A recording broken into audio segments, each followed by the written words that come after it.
late. um, yeah, because of yesterday's tournament, I didn't have the energy to do the recap. So I'll do the recap here for about an hour. And I'm not going to make it a 75-hour video. I'm going to be off the air for about 20 minutes.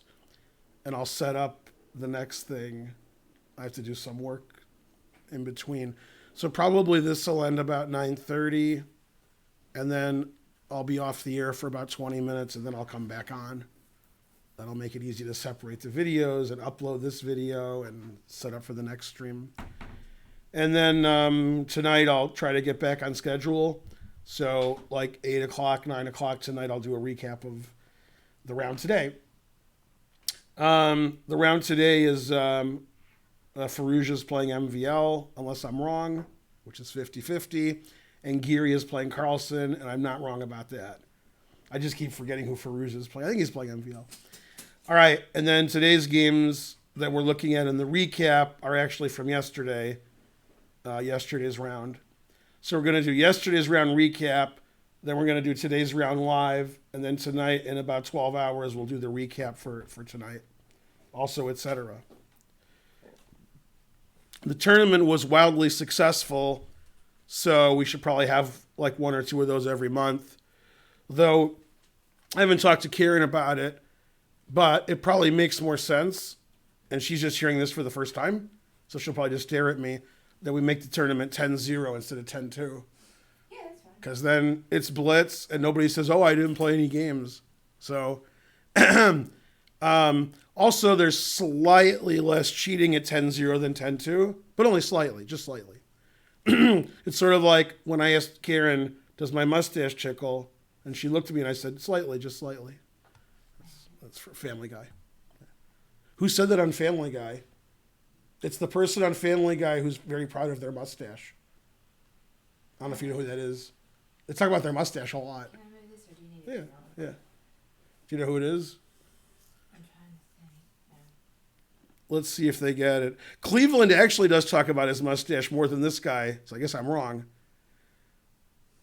No, it's not the greased up deaf guy. It's not the gay guy. It's the TV host. Yeah, it's the Tom Tucker. Tom Tucker said, does my mustache tickle? Slightly, just slightly. Although there was an episode when he got fired, he just took his mustache off and he had to give it to him because he didn't own it. So I don't know about that. I don't even know that character. Yeah, Tom Tucker. There's actually a whole episode about him where they take him to California and make him a star. Peter's his manager. Then Peter dumps him because he gets a better client. And he's like, well, you took me out here. Yeah. All right. No, it's not Bruce. There's a lot of guys who talk about their mustache, I must admit. But yeah. Okay, let me refresh so I can see that we have 32 viewers instead of unknown. Okay, this recap is going to go more quickly than the previous ones because I got to do commentary live in 90 minutes and I have to do some stuff in between. So I won't wax idiotic as much as usual. Okay, so first game is Nakamura and Nepomniachtchi. Nakamura could have gone 4-0 or 3.5-half, but he did not. He still won the match. Okay, so Naka's white and French. And this is the line that... This is funny. When Naka's black, he gets the same position every game after like 15 moves. And when Nepomniachtchi's black, he gets the same position every game after 15 moves. So this Nepo wins because he's black, so he gets his own position. Now, this is what I played when I was black as a kid. And the main move is F4. Or not F4, sorry. The main move is 92 with the idea of playing F4. And then after 92, knight C6, F4, takes, queen D3, stuff like that. And Naka played a line I'm not familiar with, although, it's the main line. I don't play the French anymore. I don't play the Winnower anymore. I don't play E4 with white. So I knew theory, 35 years ago. And even then, I knew theory at the level of like somebody between 1,500 and 2,000. So, not so good. Okay, so he played here, which I'm already out of whatever I know. And obviously you could take this with check or take this. Both players were just blitzing out their moves. So I guess this is a main line. And, well, the idea of not playing knight e2 is you're going to play knight f3. However, when you play knight f3, you're not going to play f4 due to its illegality. And when you don't play f4, your e5 pawn is weaker. On the other hand, the knight's probably better on f3 than on e2. Now, when the knight's on e2, often white gets to take this pawn. When the knight's on f3, if I push my pawn up here, which he did, now my knight can go to g5 and help out, which it can't do on e2. So there's a lot of, there's a lot of stuff going on. Okay, the players move instantly every move. So I guess this is their prep. They didn't take any time at all. Okay, that's looking pretty good. Now, when Karen plays the French, which she does, often she has problems I used to have, like bishop on c8, right?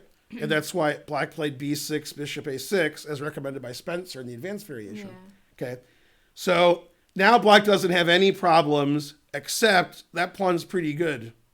That's a problem. Okay, so queen c4, trading queens, and then bishop g5. So a lot of times, thanks for the 800 centimeters, Patrick. A lot of times in this opening, somebody's down a pawn and they're trying to win it back. Black's trying to win this pawn, white's trying to win this pawn, but it's not the case here. Material's equal, so black has 4-2 on the queen side. So eventually, that's going to be good. Not now, but eventually. This pawn's weak on e5 because white can't play f4, so eventually black might take it. And white has, a pawn that's queening. So that's pretty good. So the engine says it's equal. Okay, rook h8 is correct. That is correct. And g3 was played. Now the king can go to g2, connecting the rooks. And this controls f4 in case I have to back it up. And the engine wants to play knight c6, but he played rook h7. And the reason the engine didn't like rook h7 was bishop takes knight and knight g5, but the engine changed its mind and said, okay, that's equal too. And they raced to this position. So I would say less than 5 minutes into the round, this position happened. I think they both knew this position. And then, I don't want to say anything bad about Hikaru, because this is probably the cleanest match of the tournament was this match. I think Hikaru did almost nothing wrong every game. Except when he was winning, then he didn't win. But he got winning positions in every game. Here, Hikaru was out of his prep. And I think, in general, with players 27-15 over, if I was a betting man, I'm going to bet Hikaru's out of his prep first. That's the way it goes. Hikaru spends 90% of his time playing blitz chess on chess.com. And the other, well, not 90% because he spends some of it playing bullet. And then the other super GMs actually study chess. So anyway, considering Hikaru never studies chess, he knows 20 moves of theory in every variation. So pretty good. Anyway, he played rook a e1 after thinking forever. So he's out of his prep. And Pomniachtchi sometimes plays great, sometimes plays badly, but he always plays fast. Okay? So when he plays fast, and he plays badly, people question what he's doing. Like, what's he doing? Why is he playing so fast? Why is he playing so bad? What is he, me? And when he plays fast and great, then they're like, wow, he's great. So, all right. So this game, Nepomniachtchi decided to play fast and bad. So that didn't work out well. The engine wants to go either rook a4 and take this pawn, or rook e4 and try to take this pawn. And he played b5. And b5 is incredibly bad because the pawn's better on b6. Now b5 has the long-term, I'm going to push all my pawns and, I got a pawn majority. Unfortunately, the way the game went, this pawn just got captured. So that just lost the tempo and was bad. Okay, bishop f6. That's why he played bishop g5. Now he wants to go here and the rook's trapped. Right? All right. So he took that bishop. And he played rook g4, stopping knight g5. Hikaru said, no, and played rook h5. He wants to play knight g5. Now, I don't know what to say because either way I say it is insulting to Nepo. There's a chance Nepomniachtchi didn't see rook takes d5. It's a chance. And the reason I say that is he allowed rook takes d5. You could argue he saw rook takes d5 but underestimated it. Either way is bad for him. So I don't know what to tell you. I don't know if he missed it or he thought, yeah, whatever, I don't care. I don't know. I'll never know unless he's interviewed and tells the truth. Now, because this move is winning, black should play king f8, and then the e-pawn's not pinned, so he can't do that.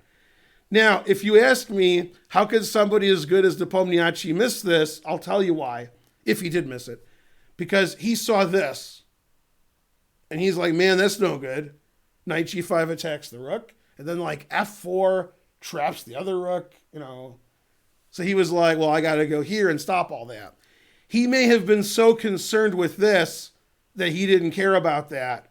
Or he was so concerned with this, he didn't see that. I don't know. All right. The engine says if he moves his king out of the pin and stops this, white is like +1. So maybe white's winning. Maybe it's a draw. I don't know. But the way he played, he just lost in a few moves. Now, b5 was a terrible move. And because of that, he's already in a lot of trouble. And now he made another terrible move. Now he's just lost. Now, rook h5, rook takes d5 is extra strong because black played b5. So now we're really, we're taking everything. Going to lose everything. Okay. And in this position, Hikaru made a really nice move. If I was white, I would play rook takes b5. Okay, but that's no good. Also, rook takes b5 is a tactical blunder because of rook takes knight, which I just noticed. Maybe that's why he didn't do it. Okay, so, because knight d4 check, rook takes, and then check. I actually asked that in the chat, but you didn't see it, why he didn't go rook b5 and he went rook c5. Yeah, that was a good move. Yeah. Instead, so I wasn't sure. Now I see why. That was good. Okay, knight e7 is correct. Yeah, then he took. All right. Now, another argument, which I'm just going to make up now as I'm looking at the game, is Nepomniachtchi did see this, but didn't see this. He saw rook takes b5, loses to rook takes f3, so he was fine with it. I don't know. The thing is, he moves instantly every move, so I don't know what he's seeing. He sees a lot. In 2011, I was in China, and they had the World Team Championship. And one round, Azerbaijan played Russia. Okay? Now, this is funny. You're going to look at me funny when I tell you this. You ready to look at me funny? The chat won't believe me. Russia played Azerbaijan, because everybody plays everybody. It's a round robin. And Mamedyarov played Nepomniachtchi. Okay? Nepo plays for Russia. Mamedyarov plays for Azerbaijan. So it makes sense. Okay? There's 4 boards. What board were they on? Because I'm making a big deal about it. There were 4 boards? Yeah, board 1, board 2, board 3, board 4. What year was it? 2011. I guess board 4. Right. Now, the reason they were on board 4 is funny. Yeah. Mamedyarov was the best player in Azerbaijan. They put him on board 4 to win all the games. Oh. They thought on board 1 he would draw a lot, so go to board 4. Man, that worked out. Board 4, he was... Nepo was on board 4 because it was 2011 and it was Russia. So he was board 4. Yeah. Because, god damn. Right. Anyway, yeah, they're on board 4 now. They're like both top 10 in the world. So not board 4. They don't have to put him in the correct No. order? You can... Okay. Nepo was in the correct order. Right. Mamedyarov was not. Okay. Now, the U.S. did not win the gold, and I can prove it. Want me to prove it? Sure. Saruman was board 4. God damn. The truth hurts. Okay, and Robert Hess was the first alternate. What world am I in? Okay. However, the U.S. did do really well. Like, and not only that, the people I just made fun of, Sarawan and Hess, they both won medals, individual medals on their board. And Sarawan beat Mamadjarov and Judah Polgar. And he beat Judah on her birthday. Yeah. In Sarawan's game, he had 2 rooks, and Judah Polgar had a knight. And the position, nothing was happening. There was other pieces on the board, but there was nothing happening, and she wasn't resigning. So, yeah. Harsh. 2 rooks is better than a knight. Yeah. Yeah. Usually when somebody's rated 2750, they'll have a knight for 2 rooks. She didn't play well that day. Okay. So, 97. And then Black's losing because that's no good. And that's going to come out. That's going to come out to meet these pieces. You can't go this way and hide because, there's nowhere to hide. So, say hello to my little friend. Yeah. All right. And then that's not good. Okay. And then in this position, Nepomniachtchi made a move hanging all of his pieces, which I don't recommend. So here, Black is, the engine's like +2 for white. So if you're playing Giri, you're like a favorite. And he plays knight c6, and you see the thermometer is changing. Then we check, and we take on f7, and we fork the king and rook. So I don't know, that knight c6 isn't too good. And then he resigned. So Nepomniachtchi made 3 blunders that game, and Hikaru just played normal. And so he won. And he won very easily. Okay, that could have happened in all the games, except in the other games when Hikaru was winning, he didn't win. So the match was really one-sided, but, the score was pretty reasonable, I think. Yeah. Who was on the U.S. team in 2011? Nakamura could have been on the team, but he didn't go. So Kamsky was board 1. Kamsky did great. Kamsky played like 9 of the best players in the world. Board 1. Right? So like the best player in China, the best player in Russia, the best player in the Ukraine, best player in... that's a strong tournament. And Kamsky got 2 wins and 7 draws. He's a legend. He was then. That was great. Then we had Yuri Shulman. Oh, Yuri Shulman was sick, I hope. And then, he got like negative points. He didn't even get 0. He got like negative. I don't know what happened. He got double forfeited 1 round. All right. Shulman did really badly. He was very sick during the tournament. And then there was one more player. Sarawan, Hess, Shulman, Kamsky, Onishuk. Yeah. Man, what a team. I think we came in like 3rd. Which is ridiculous because that's the worst team I ever heard of. Kamsky did great. Onishuk did pretty good. Sarawan and Hess did better than the rating. And Shulman didn't do well. Now, who won the tournament? China. And Ding Liren and Yu Yangyi were the 2 bottom boards, and they were like 5 years old. And they like did great. I think they both won their boards. They were like board 4 in the first alternate. But they were really young. Like they're young now, and this was 9 years ago. So they were, they were like 17. Now that Yu Yangyi is and Ding Liren are thin. Right? And they were really thin. They gained weight since. Those guys they weighed 0. Yeah. Okay. So JJ Thin. Who? Jimmy Walker. Oh yeah. Maybe not that thin, but maybe. Yeah. All right. Yeah, the thinnest chess player is you can look it up on the internet while I'm looking at this game. Is Hovhannisyan. Robert Hovhannisyan. Robert, he's from Armenia. Nobody can spell his last name. Robert Hovhannisyan. It's like HOVHANISSYAN or something. He's the thinnest chess player probably who ever lived. Yeah. He weighs 0. Okay. Naka would be board 4 on the U.S. team. That's correct. Today. Okay. So this is Ding versus Giri. And they got this symmetrical position. Now, I've had white in this position many times. I play A3 because that's what I play. See, the engine plays A. Okay. He played a line I don't like for white. Like, for example, we saw this variation in a game between DeFermian and Sarawan from the, 1994 U.S. Championship. Black just gets an advantage. I don't like the bishop here. Now, actually, I don't want to confuse you guys. Yeah, this is live. Yeah. Sea Breezy, I think, looked him up. He said, wow, that guy's thin. Yeah. Yeah. I've shown you pictures of him. Yeah. Now, the thinnest person who ever lived at any point, ever in anybody's life on the earth, is the guy in The Mechanic. What's that actor's name? Christian Bale. Christian Bale.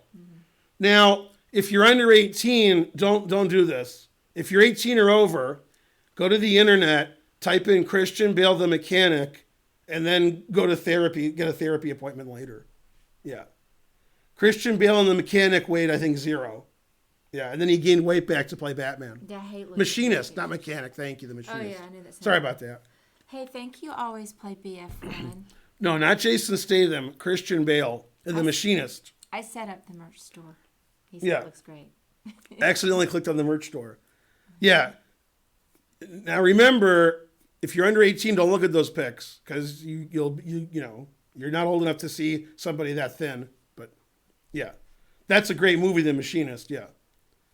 Yeah, Christian Bale. Yeah, there's some things you don't want to do, and that's way 0. Mm-hmm. Yeah. Yeah, there we go. That's so thin, people can't even believe that those are real pics. But I saw the movie, so it's just a flesh wound. Right. Very good. Okay. Yeah, what the heck is that? Correct. That's a human being, sort of. Yeah. That's a great movie, by the way. That's a psychological. Okay. Now, one thing I wanted to tell you about, the Christian Bale thing was funny. See this position? Yeah. This is a reversed Panov Botvinnik Carol Khan. Okay, and I'll show you because you think I'm lying. So memorize this position. Okay. Okay, good. All right. Now I'm going to show you the same position except black is white and white is black. So we got the Carol Khan, right? Okay, and then we got the Panov variation. Okay, you see, this is the main line. This is the main, Okay, and now one of the more common moves is this. I don't like that move, but that's. I play bishop e7. If I'm actually with black, I play something else. Okay. Now, in this position, if we pretend it's black's move, it's not black's move, then you go here. Okay. Mm-hmm. That's the position I just showed you, but the colors are reversed. So, like, in this position, if black went here, I wouldn't say black's better, especially since the engine says white's better here with white's move. Maybe it's equal. But for some reason, with colors reversed, people are playing bishop b5 here, okay, and I'm like, I don't want to take that. So some things I don't understand in chess. This is one of them, because bishop b5 is very common, and I would never do that. Yeah. He said he lost sight while he was starving. Yeah, but you gotta, yeah.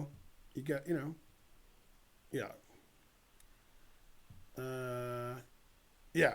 Great movie. Agreed. Okay. So the game continued like so. Yeah. And here black's already, at least equal because this is no good.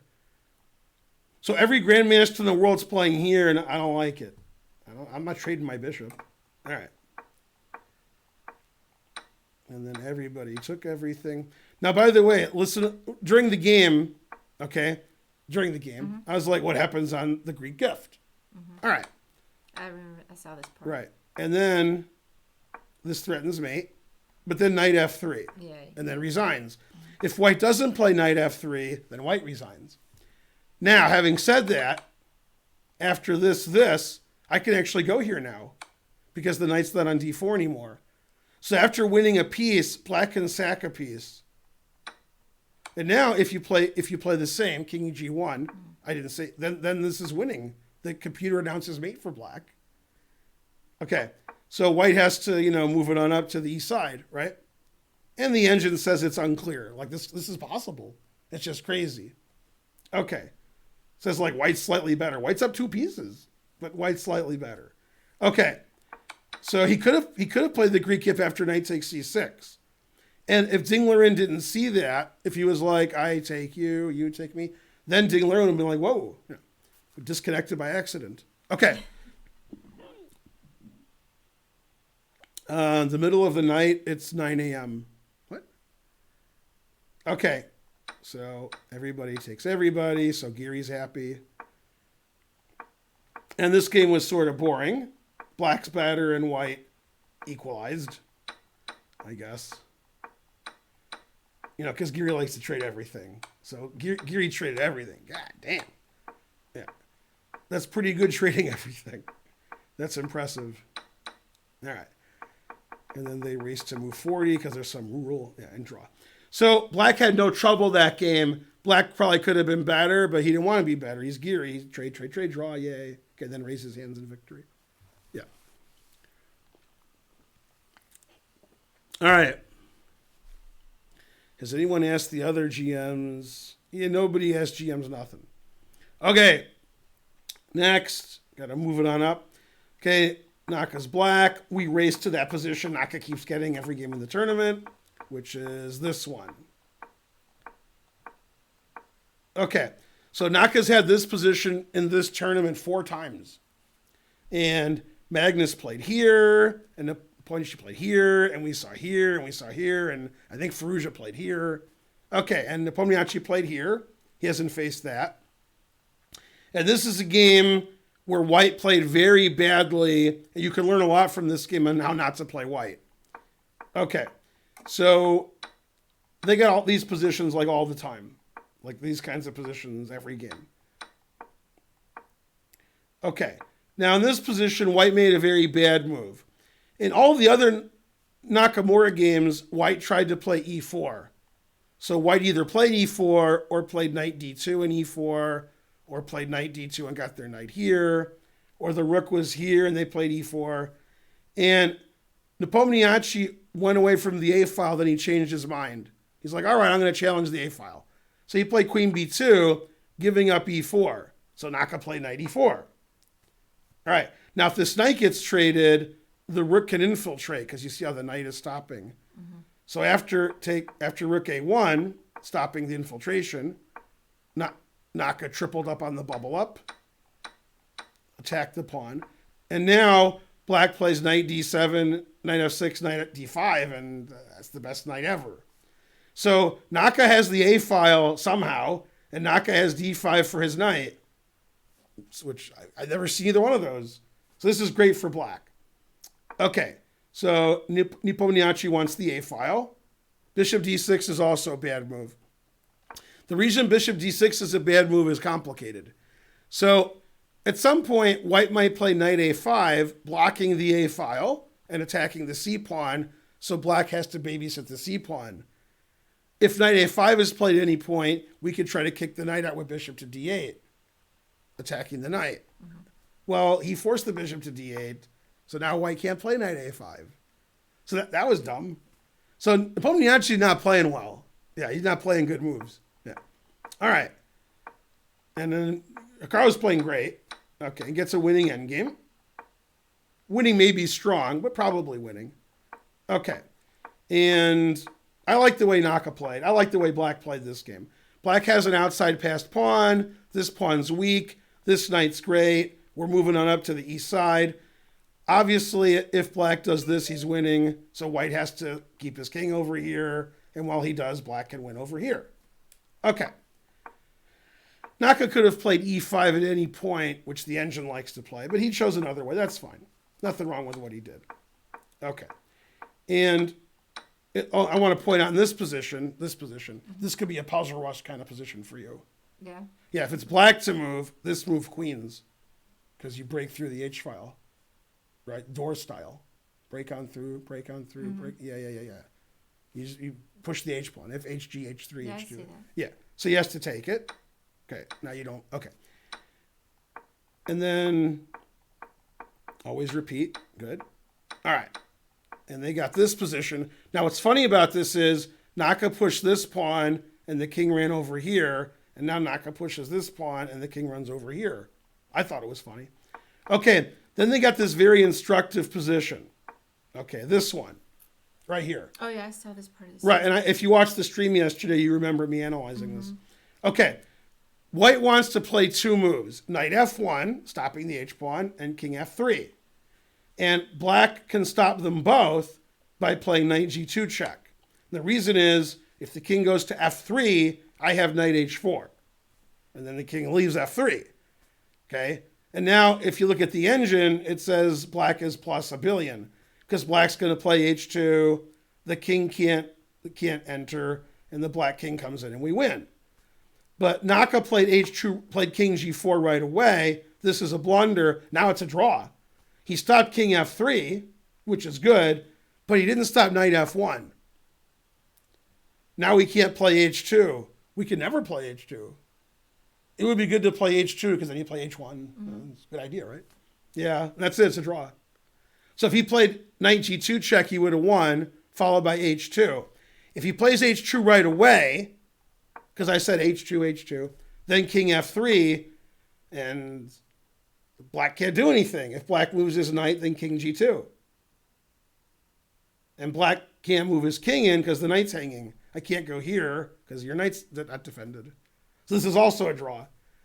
So he has to stop knight f1 and king f3. In the game, he did not stop knight f1.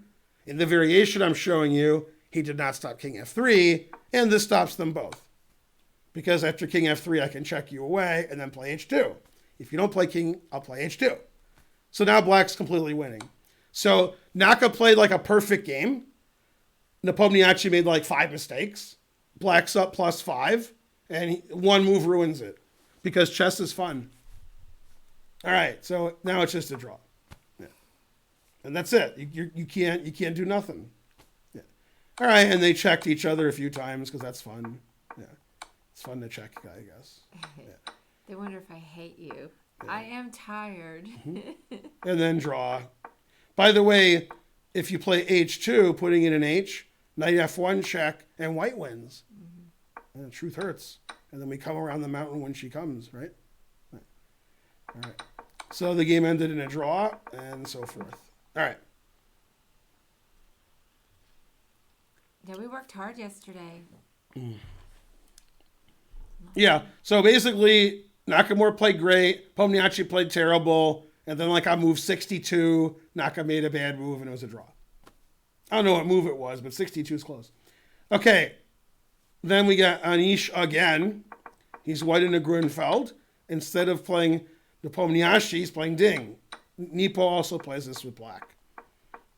In fact, Nepomniachtchi had this with black like every game this tournament. All right. When it wasn't a French. And I think Nepomniachtchi played Queen D6 earlier in the tournament against Giri. And possibly against MVL. I don't know. He's playing it a lot. Okay. So now white's threatening bishop e7. So he played queen c7 defending that. White got his passed pawn. All right. And it's about equal. Okay, position's about equal. All right, looks good, that pawn, unless black takes it. Okay, now, here both sides have played pretty well.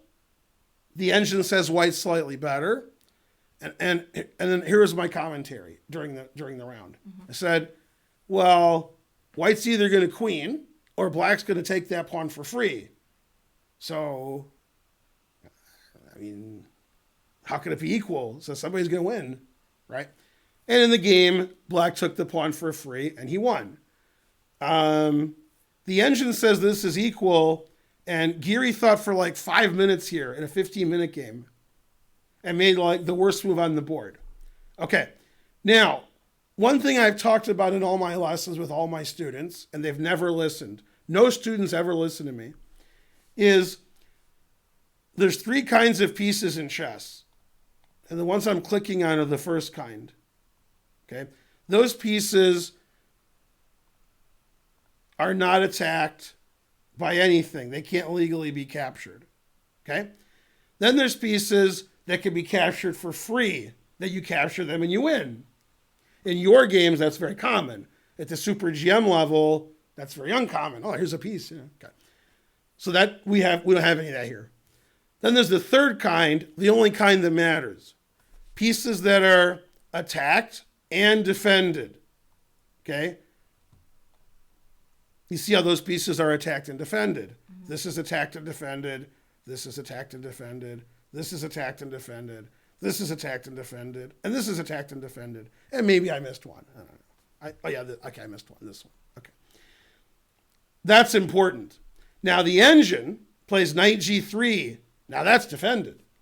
Mm-hmm. Okay? And And not only is it defended, there's no back rank mate because I can go here. Okay, and the engine says, for reasons I don't understand, this is equal. Giri thought for 5 minutes and blundered and played knight c3. Notice the queen's defending the bishop, as I showed you earlier. The queen's defending the pawn. And Giri decided, well, let's have the queen defend the knight too. So now, if anything was ever overworked, it's that queen. That move actually loses the game. Because now when black plays a6, okay, now I was going to say you can't take on a6 because it loses a piece. That's what he did. Now, if this knight was on g3, I would just take on a6. But the queen can't, go over there. Mm-hmm. Now, the problem is if you don't take on a6, your bishop's going to move off of this pawn. I'm going to take your pawn. And Giri knew that. Like, let's say I play bishop here.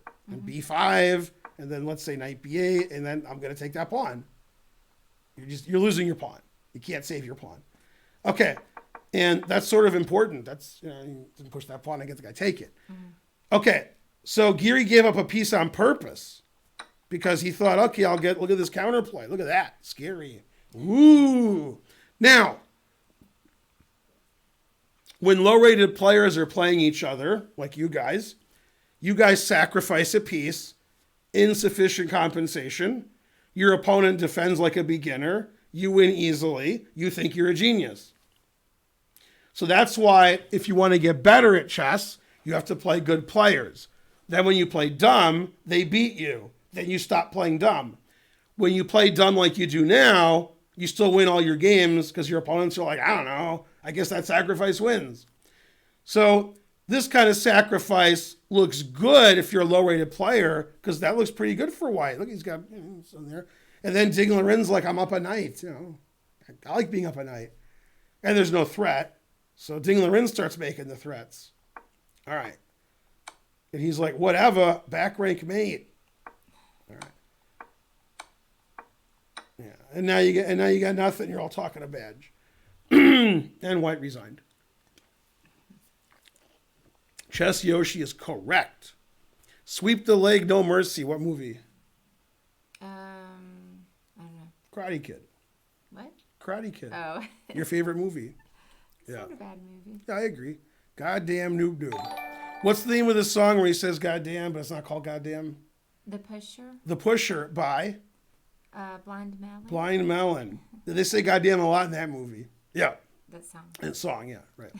All right, next. Next. All right, another game Naka should have won, but he didn't. All right, so this is sort of boring. White's better because black's too passive. And Naka built up a really nice positional winning, good, very good. Yeah. All right. So this position is terrible for black. I mean, white has d5 dominated. This knight can't go here, which would be nice. Bishop's not very good. Rook has the open file. And the engine says white's, doing great, right? And then over the next 4 moves, Naka gave away all his advantages. I mean, when Magnus Carlsen went to sleep last night, this is what he was dreaming of, having white here. Right? You can't have a better position with white. His white square bishop's gone, so it's not blocked by these pawns. I mean, you can't have a strategically better position. So even though material's equal, it says white's winning. Okay. And now Naka gave all his advantages away. I don't know. He played rook b8 and knight b6, trading off his open file and his good knight. I don't know what that was all about. So now black has the open file, and that knight's gone for that bishop that was there. What? And the engine says it's equal. Yeah. He did it on purpose. So that was weird. Fit de bucks. In Philadelphia, we're going to use that at the World Open, next year. Maybe 2 years. Yeah, I think you could. Money is used in exchange for goods and services. What cartoon? Now, I'm going to tell you a funny story. When I went to Wayne State University, I was in some class, and I was taking a test, and that was on the test. What was on the test? What that guy just wrote. Oh. And he said, when so-and-so said money is good for goods and services, what would... And I was like, man, this my kind of test. Yeah, that Homer said that. Okay. Yeah, but that was on the test. And I was like, oh, I know the answer. And here's what Homer did. Homer was eating peanuts on the couch, and he was like laying down, and it was disgusting. And he couldn't, and then he had like the last peanut, and then it fell on the ground, and then it fell onto the couch. So he like put his hand under there, and he was like, ow, pointy, ooh, sticky, moving. Like he was touching everything. Then he's like, $20. I wanted a peanut. He was like upset he found $20. And then his brain said, you idiot, $20 is better than a peanut. And he said, explain how to his brain. Mm-hmm. Money can be used to buy goods and services. And he goes, woohoo. And when he goes, woohoo, the 20 falls out of his hand and flies out into the city. And Bart picks it up. All right, and I could tell you more. 350, favorite Blind Melon song. Ask Spencer. Spencer likes Blind Melon a lot. And when I say a lot, if I told you how much he likes them, you wouldn't believe me. Spencer thinks Blind Melon is like one of the 5 greatest bands of all time. I love them. I like the Push Top 5? a lot. Not top 5. I think Spencer thinks that, right? Oh, yeah. Yeah, so Spencer knows every Blind Melon song, and he can discuss it with you. Yeah. All right. How do you remember all these shows? Gotta remember something. All right. Hey, Kangaroo. Yeah. Who is Blind Melon? What? Good. What's the longest running joke on The Simpsons? The longest running? The longest? I mean, Maggie not talking for 30 years, Bart writing El Barto everywhere, not knowing who El Barto is. I don't know.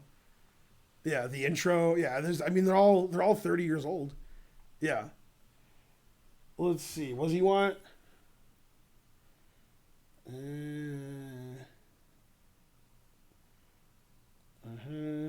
Twitch security code. Was that you or John? Probably John. That was, earlier I came over here and got it. But Oh, okay. He might need it too. Who, me? I don't know if John might need it. Yeah. Homer choking Bart. That's pretty good. Partial credit. See, partial credit, I use that to mean something else than what was used in The Simpsons, but that's okay. Yeah. Trilogy of errors. Okay, so this game is equal, and they equal it. I think the rest of the game was just equal. I don't think anybody was ever better the rest of the game. Yeah. Draw. So yeah, like Hikaru got all these strategical advantages that he intentionally gave them away. Like rook b6, rook b8, knight b6, and traded everything. That was weird. Not very patient. Not patient. Not Karpov approved. Okay. Then we got Ding versus Giri. Now, this game is very special. And you know why. Is this the one that Anish won? Correct. That is correct. Yay. Okay. So they got that Benoni again that Nakamura beat Giri pretty easily in. And Ding played knight d2. Nakamura did not do that. Okay. Now, b6 I don't like. And the engine says white has a big advantage here. D takes e6 I really don't like. That's a terrible move. For somebody of Ding's strength, that just doesn't make any sense. Like, that's the greatest knight pawn ever. That's the worst bishop ever. And he just takes that. That's terrible. Okay. So both sides are playing badly, in my opinion. And white's slightly better. Okay. In this position, it's probably sounder to play a3, kicking the knight out, and then defending the e-pawn with, like f3, what he did. But he played this right away, and strangely, Giri played a good move. He played queen a6, attacking these pawns, attacking everything. And a3, kicking the knight out, but now this pawn's still attacked. Be right back. Yep. So the engine says this is equal, and now Ding Liren made some bad decisions. The obvious move is just knight d5. It got to d5 square. And the engine says it's equal, although I would take white. He played knight b5, which is much more aggressive. And I think he underestimated Giri's response. In fact, white's very close to winning here, except that black has a very strong move where black is better. This pawn's very weak. Knight c7 forks everything, etc. So Ding either missed the next move or totally underestimated it. I don't know. Okay, gotta ask him. Queen a4. Okay, going deeper into the abyss.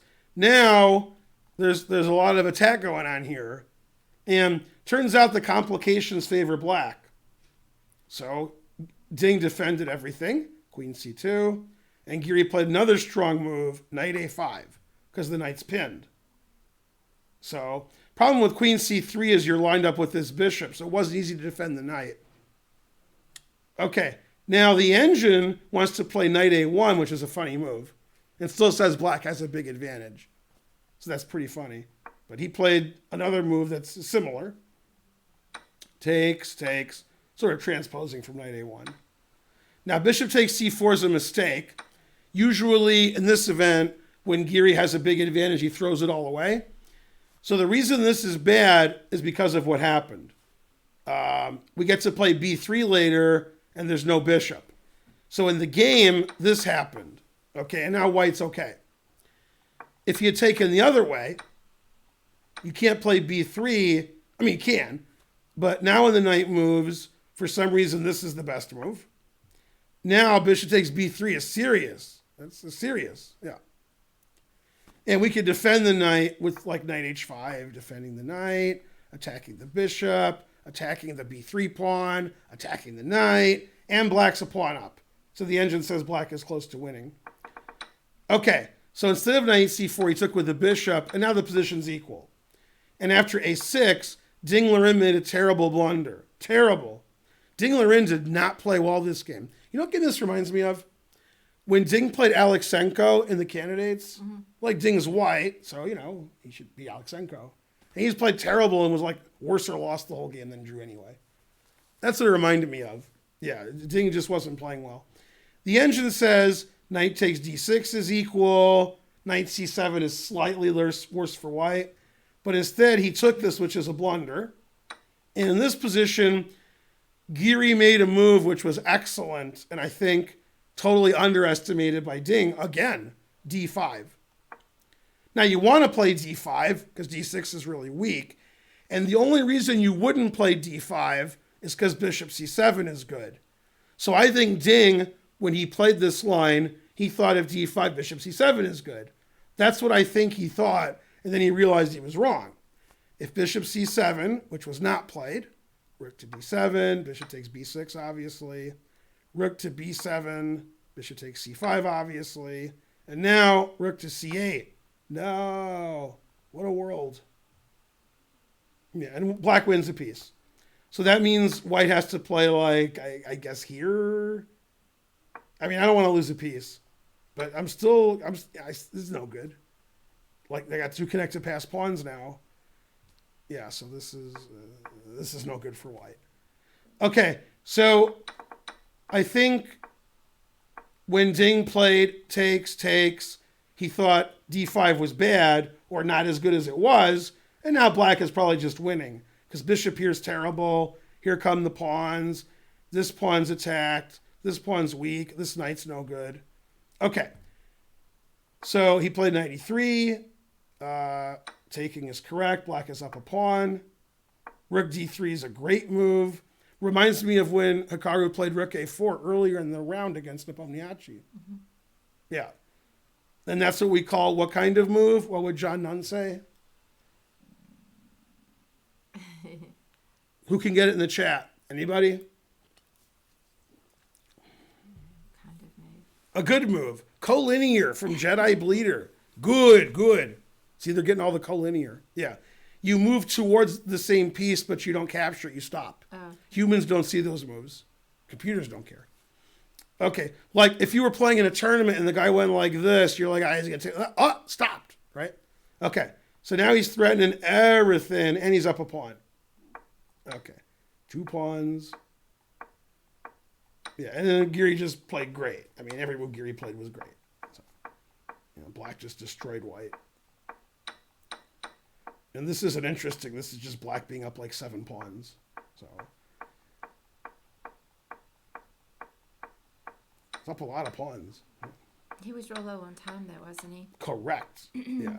And then he resigned here because if I take this, I'm up 4 pawns. Mm-hmm. If you take with the king, I can check and then take your rook and then take your pawn. And I have bishop and 3 pawns against bishop. And if you take with a rook, I check and win your bishop. So he resigned. Yeah. And then Giri went like this and so forth. Meanly. Yeah. Now, again, none of you will ever understand, ever, because you guys aren't good at anything. So you won't understand what I'm telling you. Even Karen won't even believe me. No matter how good you are at anything, you don't think you're good, especially when you get even better, right? So if Magnus was playing in a GM round robin with the following these people, mm-hmm. and Magnus drew round 1 and drew round 2 and lost round 3 and drew round 4 and lost round 5 and drew round 6, he'd have no confidence. He's like, I'm never going to win a game. And you guys would be like, Magnus is the greatest player ever. He'll win his next 7 games and win the tournament. But in Magnus's mind, he's like, I guess I can't play chess anymore. Am I going to poker? Mm-hmm. What am I going to do now? Right? And even though these guys are the great, and if you and Karen will agree, she's probably heard this before because she's slightly older than me. People who are famous singers and performers, they get stage fright. Yeah. And they're on stage all the time, but that happens, right? And you think you're no good. And a lot of supermodels think that they're ugly. Now, they are ugly, but that's a separate topic, okay? And women who are considered the most beautiful in the world think that they're ugly. Also, they're right, but that's way beyond this topic. So Giri, who's like 4th, 5th in the world in slow chess and top 20 in the world in blitz and rapid, I guess, and the best player in the Netherlands for the last like 50 years, right? He's like, I'm never going to win again. And you're like, why would he think that? Well, you guys make fun of him too. And so when he won, he was like, I won. I can't believe I won, right? Yeah. Now, you heard of John Spielman. Not really. Now, John Spielman, you heard of Rudolf Spielman? No. Okay. Rudolf Spielman was a good player between like 1920 and 1940. John Spielman was a good player between like 1980 and 2000. John Spielman was like top 10 in the world. And he won a candidates match in 1988 against Yasser Seirawan. He beat him 4.5, 1.5. Mm-hmm. So he's pretty good because Seirawan 88 was pretty good. Yeah. Okay. John Spielman was playing one super GM tournament after another because he's in the top 10 in the world. So he was never, ever winning. Like 8 draws and a loss, 7 draws and 2 losses. It's not as good as Kasparov. Yeah. So then he played in Lloyd's Bank, which is an open tournament in London. It used to be. So he's playing Rufus and Doofus. I mean, he's playing 2300s. And they're like, why are you playing Rufus and Doofus? They probably didn't say Rufus and Doofus. And he said, I want to win a game. I never win any games anymore. It's not fun. Aww. So he won like 4 games in like a 9-round tournament. He's pretty happy. It's like more than he won the whole last year. Yeah. So no matter how good you are, there's always about 1 million people. And by the way, so that you guys can understand, you people at home, imagine you're one of the top college players in your sport. We'll say football and basketball, okay? Mm-hmm. And you're the best. Your team wins. You're famous. You're going to the NBA or NFL. Your family's happy. Your fans, et cetera, et cetera, et cetera. Then when you go to the NFL and NBA, you suck. Because you're put on one of the worst teams. And then those guys are all better than you anyway. So you go from winning every game, being the most famous, being the best, to being very average.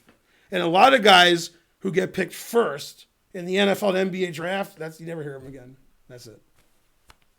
You're like, who's that guy? And there's exceptions, obviously. LeBron James is pretty good. Mm-hmm. But I could name people who got picked first in the NBA draft, and you're like, who's that? And the answer is, that's right. And some guys even never played, like, oh, my leg hurts, and that was it. Ow, my leg. Yeah, true story. Yeah. You're describing Joe Burrow. He just got picked first, and he got sent to Cincinnati. God damn. Right. Now, Cincinnati's no good, so we'll see if they're any good. Yeah, probably not. Yeah. All right. Band national championships. Okay, good. Next game.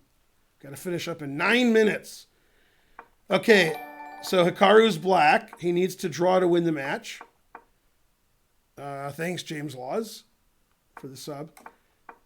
Now, if you remember, every game White went here in all the Nakamura games, and we saw that position. Mm-hmm. But Nepo played here, so now he's ready to, do it. And then so he took that.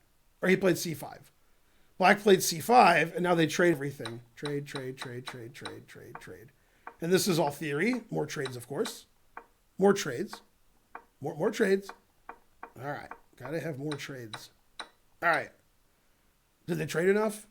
And they got this position, and White thought forever. So this is an isolated pawn, but here comes the rook. Okay, so he played G4 because Matt Larson was hanging around. Check. More trading. Okay. And now this is a very important part of the game. Very important. Thanks for the sub, James G. If I was White, I would play King D2, then get my rook out to C1, try to put my king here, and so forth. Nepomniachtchi played a move I wouldn't consider. And when he played it, I was like, oh, that's interesting. I wouldn't consider that because he played here. Okay, he wants to play F5 and maybe put his king here and so forth. Gain some space. And Hikaru played a great move here. Now, if we can trade these pawns, magically take these pawns off the board, that's pretty equal position. But White could be better because this is pretty weak. I could put my rook here. I could put my king here. And you can see how White could be better because I might lose that pawn. So, if Black plays D4, White's going to play E4, not take the pawn, then put his king on D2, and then White has the majority on the king side, and he'll try to win the D pawn. And that's why Hikaru played such a good move in this position. Okay, he played F5. The reason F5 is good is not only does it stop F5, but now when I play D4, can't play E4. So that's great. F5's great. And now Nepomniachtchi thought for like an hour, and it was game 15. So that's, because he realized, if that happens, we're going to trade pawns, and it's a draw, and I have to win. It's a must-win. Mm-hmm. So after D4, he ain't going to win. But after F5, it's done. So Nepomniachtchi's like, how do I win? I got to get some winning chances.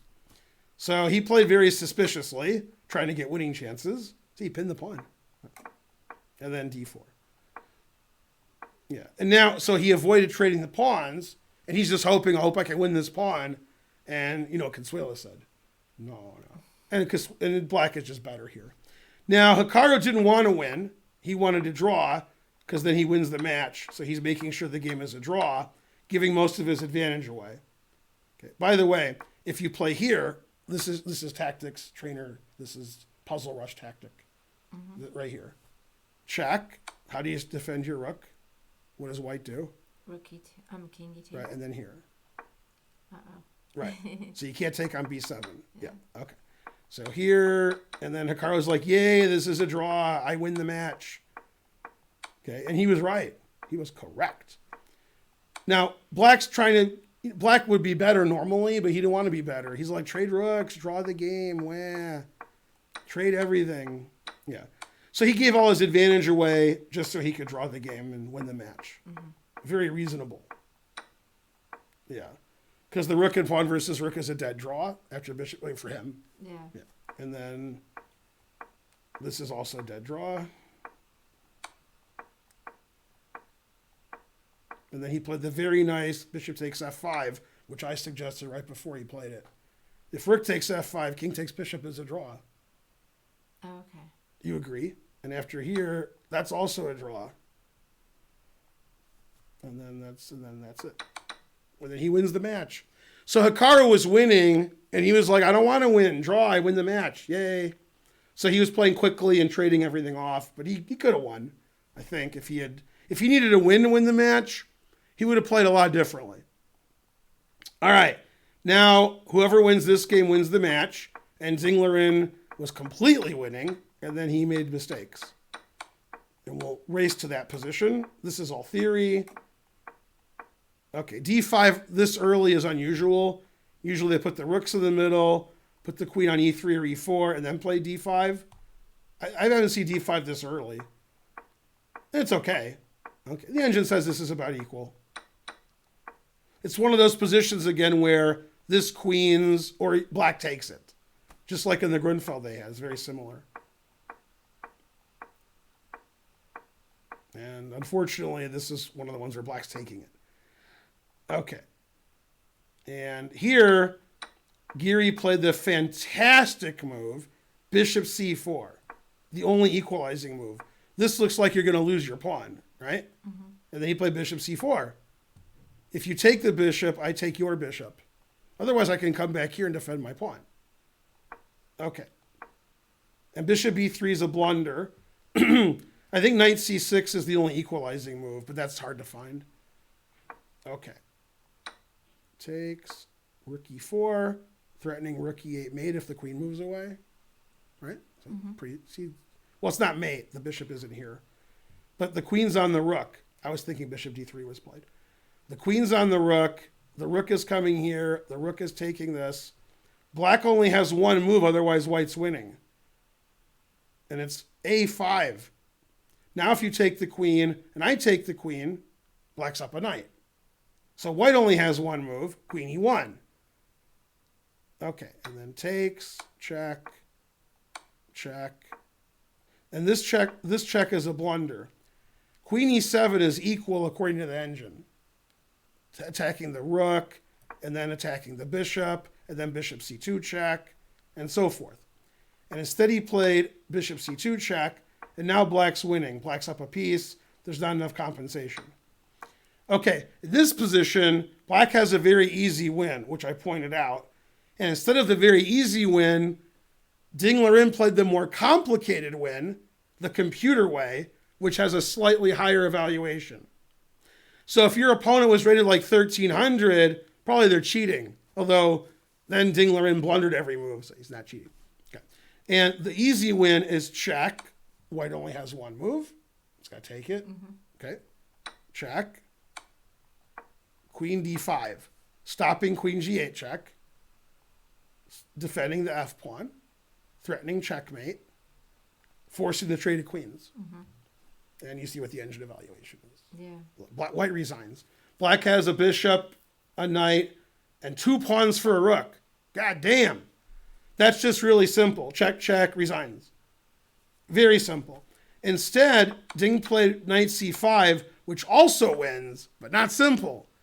Okay, and in this position, black has one move that really wins, and it's sort of hard to find, and he did not find it.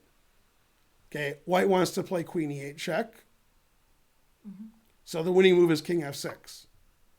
You can't play queen here check because of the rook. You can't check on e6 because of the knight. And if you check on f8, I go here. And then there's no more checks. So king f6 is completely winning, but it's a weird move moving your king, you know. So he played rook d1 check now, which this is not as good. And then he blundered. Queen d6 might win, maybe. But he played f4, which is a blunder. And now after rook e7, it's a draw. The reason it's a draw is funny. It's funny why it's a draw. So here they just repeated. Queen h5, queen d1. I'll show you. And draw. Okay, if black tries to win with queen d4 defending this, okay, I go check. If you go here, this is mate. So that's not good. So you go here, check, here, here. It's possible when Ding played f4 that he saw this. It's possible. Normally, this is winning for black because black has this material advantage, but not here because after the check, we move out of check. This wins a piece. Okay. If that didn't win a piece, black would be winning, but now white's close to winning. Maybe a draw. Yeah. So maybe Ding didn't see rook c7. I don't know. Maybe he didn't see anything. So after rook e7, they just repeated. So Ding was winning that game at least once and messed it up. And then Giri drew. And now they're in Armageddon. And in the Armageddon, unfortunately for Giri, Ding won the toss. And Grishuk's never been so mad. And Grishuk's always a little mad. Grishuk has been complaining a lot this event about the level of play in Armageddon. He says this is the worst chess in chess history. And I think he doesn't want Armageddon anymore. Like, do something else because they're playing so bad. He said, quote, he said, Ali Reza and Hikaru play better 1 minute chess than these guys play better Armageddon, like 5-4. It's like these games are just absurd. Like he said, they're just horrible quality and so forth. He's not wrong. A lot of the games are like checkmate in 12 moves. So, okay, so in this game, White needed to win, and he was lost immediately. Immediately. And then Ding is like, I don't want to win. Let's just draw so I win the match. So that's sort of how this game went. So they played theory, and then it seemed like Ding was much more familiar with the niceties than Anish. Okay, in this position, he played knight takes e5, which isn't great. Okay, then here he just blundered. He played bishop f4, knight h5, and now he has to move his bishop back, which is weird because this is attacked a lot. So and he just played g3, which loses immediately. Now he's just dead lost.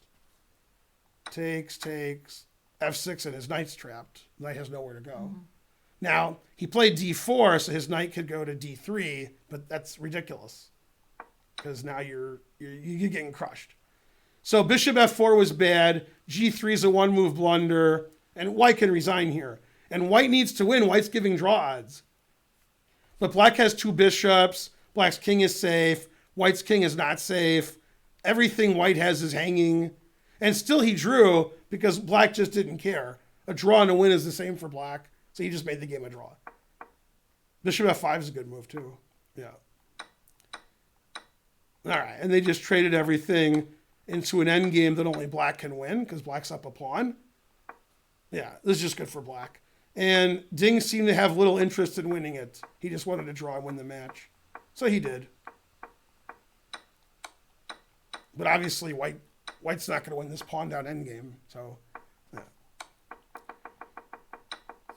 And they trade everything. And then people in the chat were like, why isn't White trying to win? Black has double pawns. So I was like, all right. You can try to win, but trying is the first step to failure. Yeah. So that game, Ding could have won, but he was like, yeah, whatever. Yeah. He just traded all the pieces off. Very similar to what Nakamura did against Nepomniachtchi. He's like, I can win, but I can just trade everything and win the match. So good match strategy. And if Ding had to win that game and it was the same first 12 moves, then Ding would have won. But he didn't have to win. Giri did. So if I'm correct, let me know if I'm correct. You probably don't know. I think Black won every Armageddon game. Yeah, I didn't watch. There's been 4 Armageddon games. I think Black's 4-0. When I say 4-0, I mean Black drawing is winning. I think that's right. I think Black like won 2 and drew 2, or won 3 and drew 1. Yeah, it's not going good for White in the Armageddon. Yeah. No, I'm wrong. Ding Liren destroyed MVL and Ding Liren was White. Yeah, I'm wrong about that. Yeah, Ding Liren crushed MVL. God damn. Yeah. Yeah, you're not going to flag here because you just move back and forth. Yeah.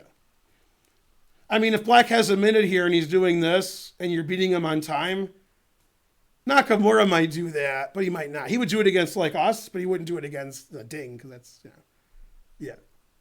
MVL misclicked. Yeah. All right. So it's 9:35. I'll be back in 20 minutes with the next round, and I'll upload this video to YouTube, and I'll cry a little bit, and Karen will be as loud as she ever is, right? Yeah. See? Yeah, I was right. Yeah. All right. See you guys in 20 minutes. That was the recap of round 4. Round 5 starts soon. Bye. See ya.